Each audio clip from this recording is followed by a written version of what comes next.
The Adelaide Crows have had a season full of what-ifs. They have played attacking football with flair and power. They have taken their game to the top teams, but also had bad losses to teams well below them. Nothing encapsulates their season better than round 23 against Sydney, as Benke's heroics were denied by a horrific score error. The system is being blamed, and it seems fair enough, but the goal umpire and field umpire did fail to use the protocols they should have. It left a furious fan base and a bemused Benke's to again ponder what if. The result itself was a football robbery. There was still 70 seconds left, but Adelaide should have been leading the game. It left them unable to enter the top 8 and effectively ended their season, as well as affecting other teams in the competition. But the result could have serious consequences next season for the Crows. Missing the finals this year is fine, but the expectations will be high next season.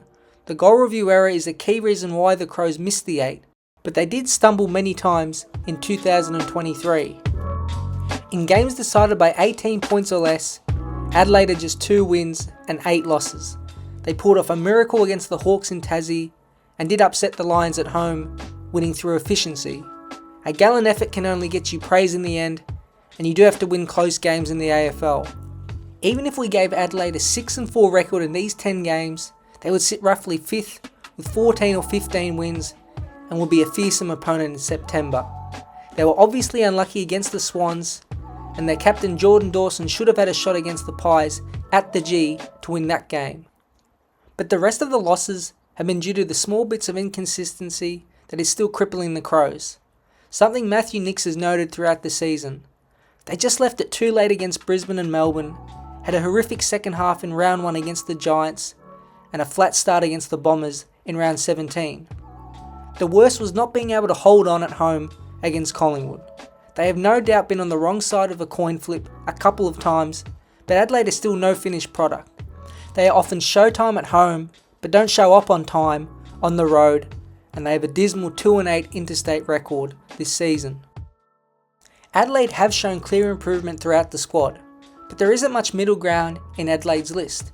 It seems as if players are under 24 or over 30.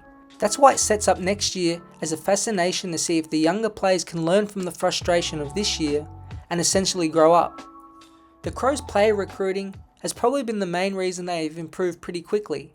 It's hard to get opposition players to come to a club and impact straight away at a high level, but Jordan Dawson has become an elite midfielder and club captain.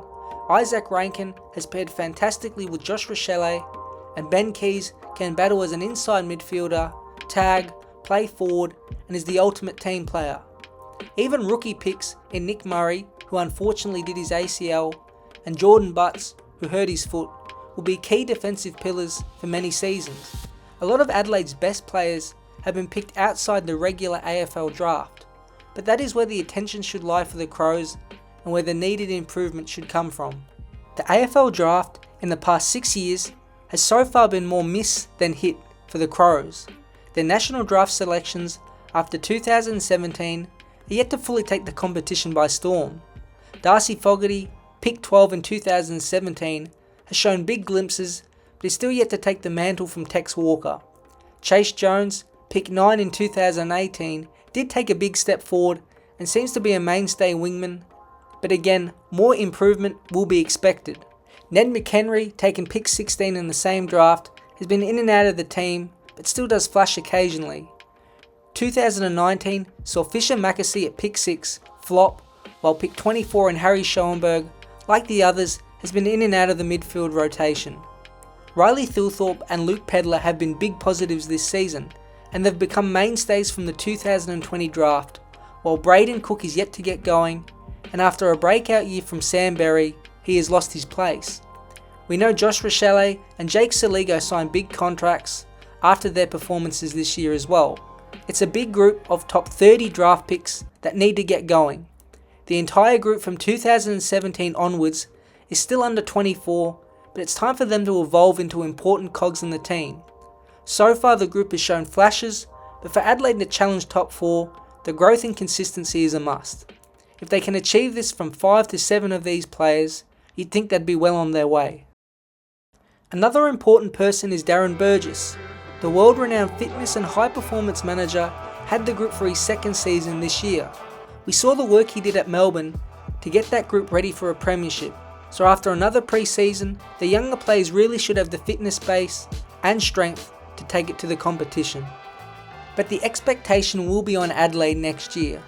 The narrative, which is correct that they were unlucky in 2023, will not slide in 2024. If they continue to lose more close games, then the pressure will mount on out-of-contract coach Matthew Nicks. History shows us the rebuild coach often does not survive, so 2024 will again need to show great improvement for Nicks to keep the top job and lead the Crows back to a deep finish in September.